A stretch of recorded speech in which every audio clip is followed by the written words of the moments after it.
guys, so as you probably heard in the intro, I have this project file here. It's just a 8-bar loop that I made in this style of Fortet, I guess. 'Cause I saw a lot of people asking for videos like this on the internet, and there weren't really any out there, so I wanted to go ahead and make one. Um, so to start with, we just have this project file. It's 120 BPM, which is sort of like house music tempo, but a little bit slower. So there's a little bit more space to work in as far as like programming sounds and just sort of in general. Um, and yeah, I like doing it a little bit slower because it feels like you're listening to house music, but it's kind of a bit more chill and a little bit more organic sounding with this speed, as opposed to like 125 or 128 is a little bit faster and sort of more high energy. So the first thing I did is this bass. It just has these simple notes in C sharp minor.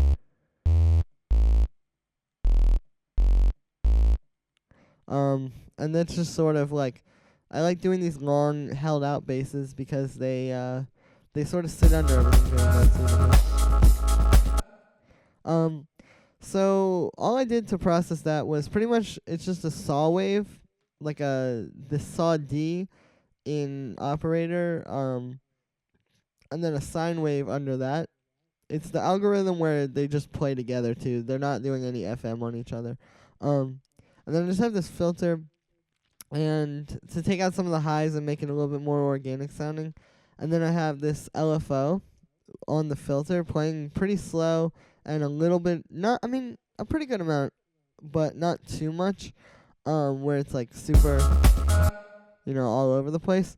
Just a little bit. And the key point here that I want you to take away is that, like, with the sound design, you don't want to be thinking of these as like, okay, let me make a saw bass, let me make like a little vocal stab, let me make like a whatever.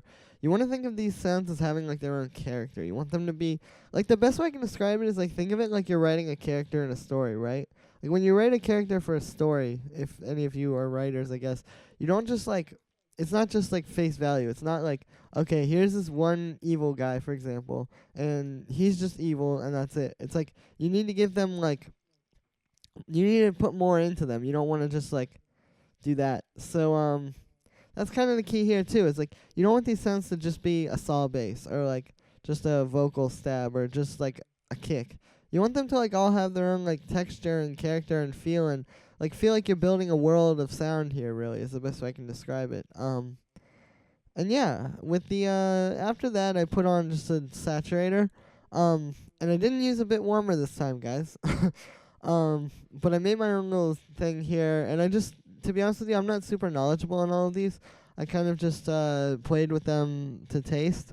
But yeah, this project file is in the description for free download, so you can open it up and, get a feel for all this as well. I'm not going to say too much about this.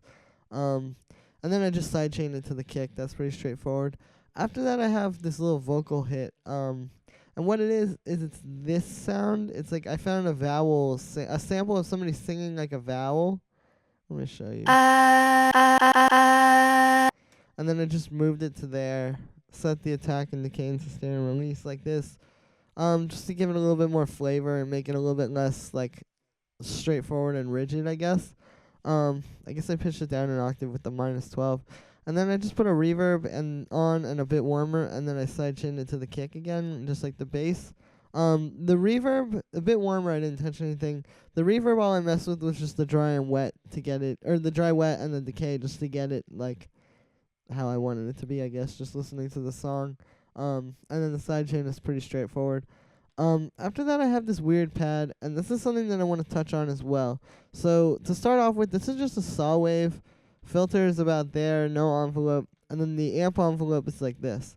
What the notes are playing is just this long held out C sharp minor chord, I believe, where I move this middle voice up to an octave up.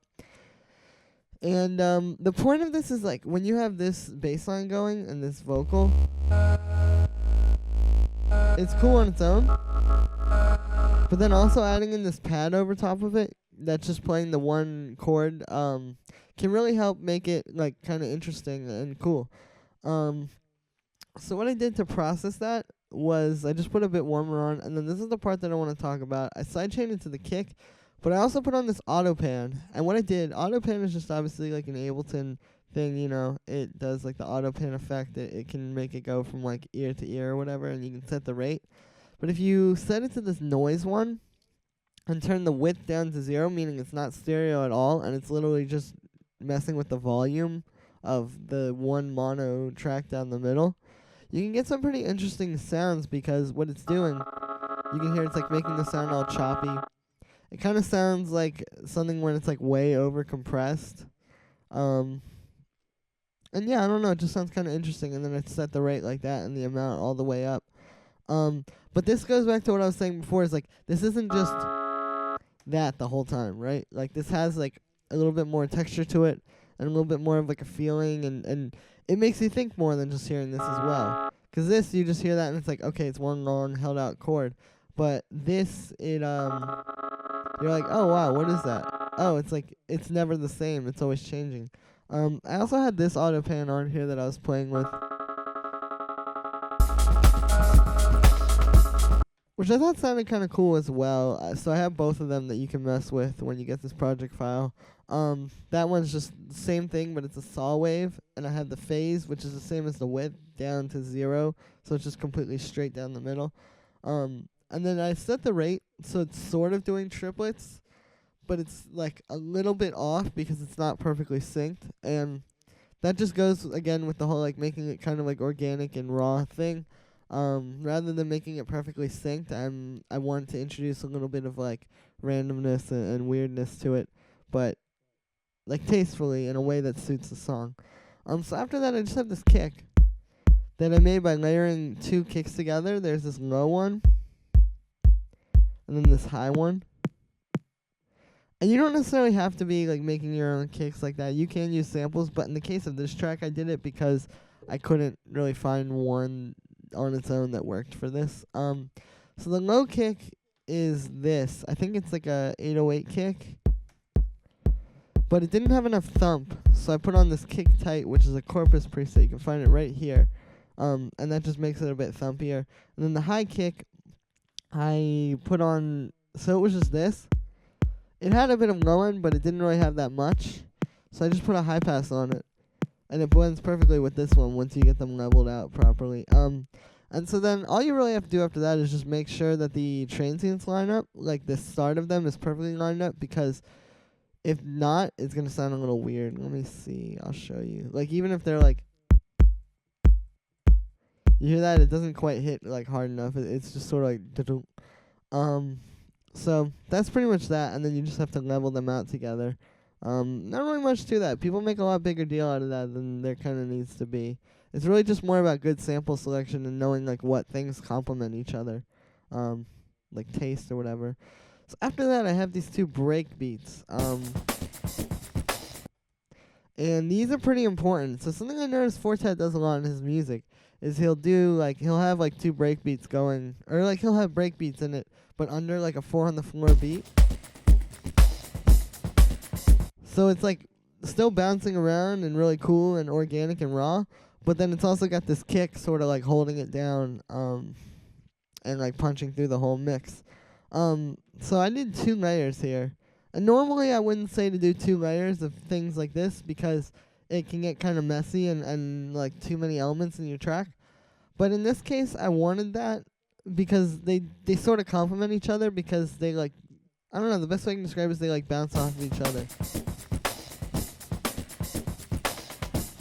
So yeah, I think it works pretty well. And my guideline for that also is like when you listen to the full track, without either one of these, it sounds kind of empty.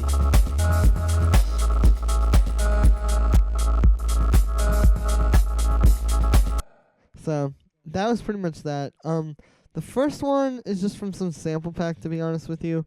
I just used that because I'm just trying to illustrate a point here. I'm not trying to like, change the game with my production or anything.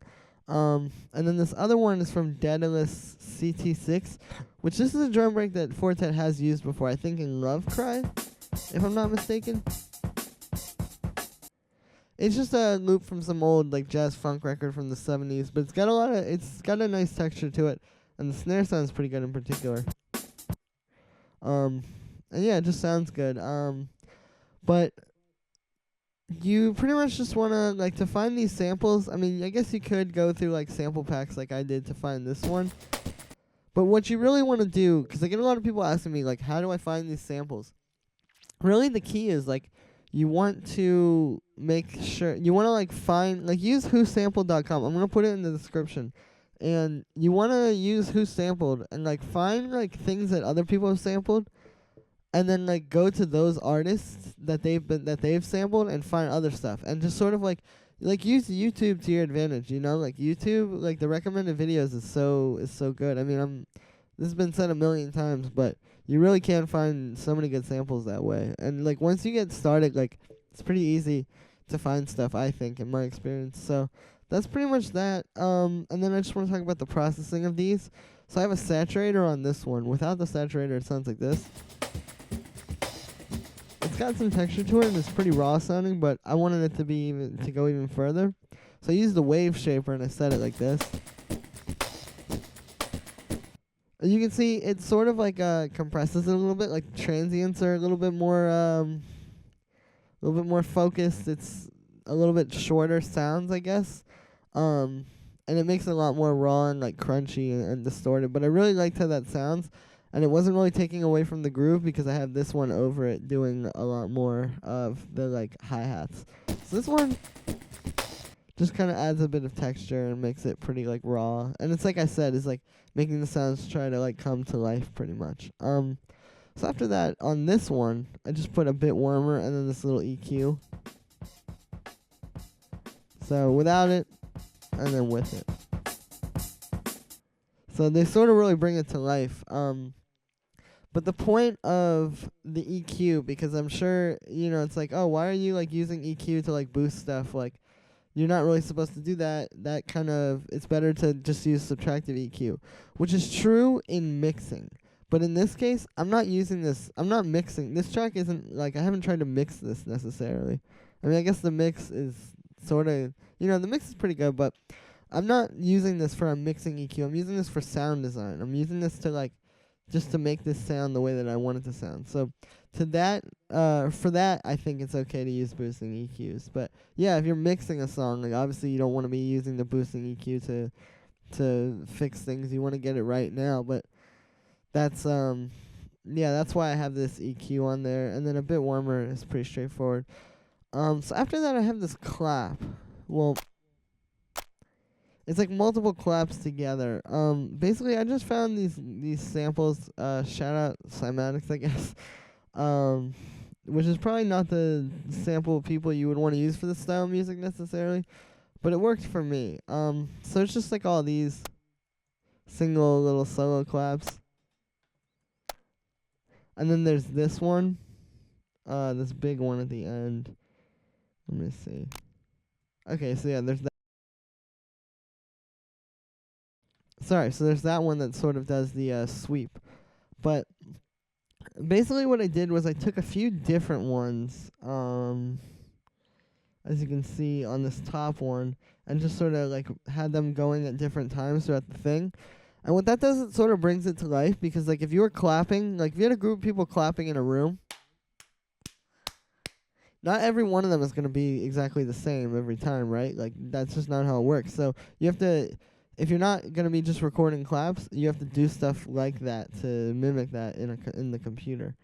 Now I'm trying to see if I move these. Yeah, I moved this one forward a little bit so you get like that little like, it like goes into it as opposed to just being like, just being the one hit. So that's pretty much that, and then I just saturated them. Same thing, I used the wave shaper. And I'm not super knowledgeable on what all this does, but I just used my ear to set these how I like. So after that, all there is left is this little hi-hat thing at the end. I just put an EQ on there, and I converted it to mono because the original sample was, I think it had some phasing issues. Which means like the right and left channels were just kind of messed up. So I converted it to mono with the utility. And then I put an EQ8 on with a bit of a high boost. And same thing as with the break. It's just for sound design to get it sounding the way I wanted. And I know it's pretty, like, there's already a lot going on here, but I'll show you without the hi-hat. I felt like the hi-hat was pretty important for the groove.